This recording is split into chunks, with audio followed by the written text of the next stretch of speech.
नफरत की आग लगाए हुए हैं लोग, नफरत की आग लगाए हुए हैं लोग, मेहरो वफा का दर्स भुलाए हुए हैं लोग। जी हाँ, आप देख रहे हैं DRV न्यूज़। DRV न्यूज़ में आप सभी का हार्दिक स्वागत है। मैं मौलाना अब्दुल रहमान। प्रिय दर्शकों, आशा करता हूँ आप सभी सुरक्षित होंगे। पालनहार आप सभी को सुरक्षित रखे, आमीन। प्रिय दर्शकों, आज की चर्चा महत्वपूर्ण प्रश्न से देश दुनिया समाज में भेदभाव और घृणा क्यों।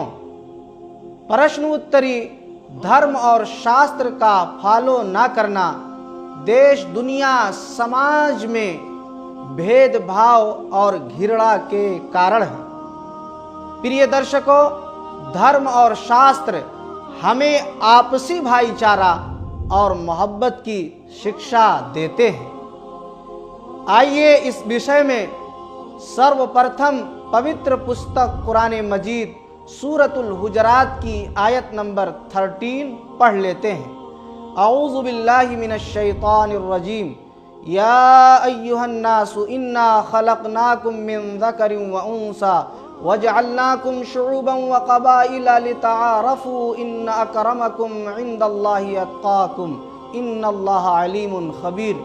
प्रिय दर्शकों, इसकी व्याख्या ये है कि देश दुनिया समाज में सभी वर्ग, जाति, धर्म और समुदाय के लोग एक ही माता पिता आदम व हव्वा की संतान है। किसी को केवल परिवार और वंश के आधार पर गर्व का अधिकार नहीं है, क्योंकि सभी का वंश हजरत आदम अलैहिस्सलातु वस्सलाम से जा करके मिलता है। विभिन्न परिवारों, जनजातियों का विभाजन सिर्फ परिचय के लिए किया जाता है। इसका मतलब एक दूसरे पर श्रेष्ठता नहीं, जैसा कि लोग इस आधार पर श्रेष्ठता का अधिकार बना लेते हैं। प्रिय दर्शकों, इससे ये सिद्ध होता है कि हिंदू, मुस्लिम, सिख, ईसाई आपस में हैं सब भाई भाई। प्रिय दर्शकों, हमारे लिए बहुत ही भाग्यशाली की बात है कि पवित्र पुस्तक कुरान मजीद के संदर्भ में संसार के सभी लोग एक ही माता पिता आदम व हव्वा की संतान हैं। ये अलग बात है कि हम अनेक धर्मों के अनुयायी हैं, लेकिन मेरे ज्ञान अनुसार संसार में सभी धर्म हिंसा के विपरीत जाते हैं, यानी किसी भी धर्म में हिंसा की शिक्षा नहीं है। इसलिए हमें और आपको हिंसा से दूर रहना चाहिए। आइए इस विषय में हम भागवत गीता का एक श्लोक पढ़ लेते हैं और देखिए, इससे भी हमारे सामने सारी बातें स्पष्ट हो जाएंगी। अहिंसा सत्यमक्करोदः तयागश्च शांतिपैशुनम दया भूतेष्वलुलुत्तम हिरी लज्जापलम।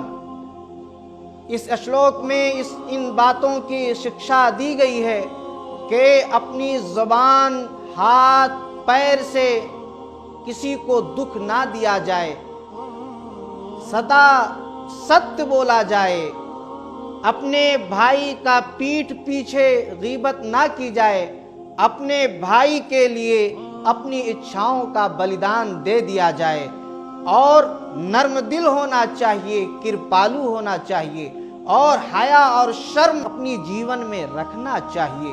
ये बहुत सारी शिक्षाएं हैं, यानी हम इन्हीं शिक्षाओं का पालन करें तो याद रखें, कभी भी हमारे समाज, देश और संसार में घृणा और भेदभाव नहीं पैदा होगा।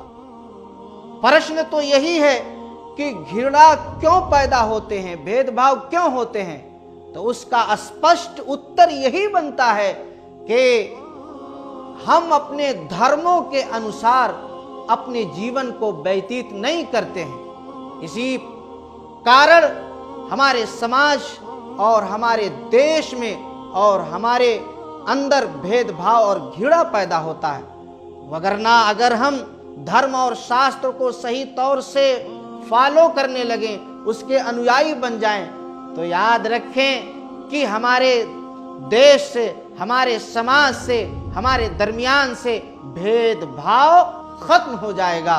तो प्रिय दर्शकों, हमें और आपको अपने अपने धर्मों का सही तौर से अनुयायी बनना होगा और धर्मों का अध्ययन करके उसी का पालन करें, तो याद रखें सब कुछ खत्म हो जाएगा। हमारे दरमियान से घृणा और नफरत खत्म हो जाएगी।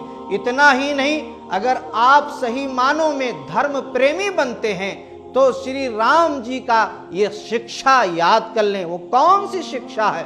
शिक्षा यही है कि किसी को बिला कसूर एक थप्पड़ भी मार देना, श्री रामचंद्र जी ये कहते हैं, ये मानवता के खिलाफ है।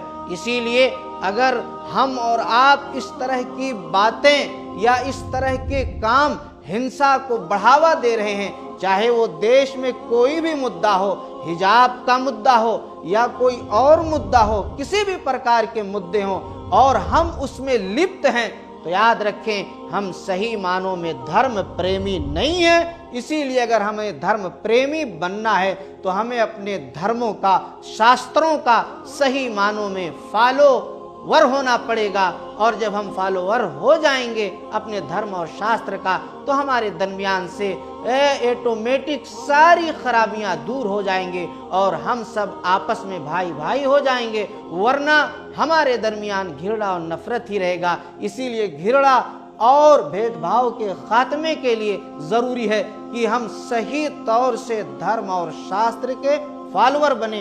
अब इन्हीं बातों पर दीजिए इजाजत। मौलाना अब्दुल रहमान और DRV न्यूज़ की पूरी टीम को थैंक यू।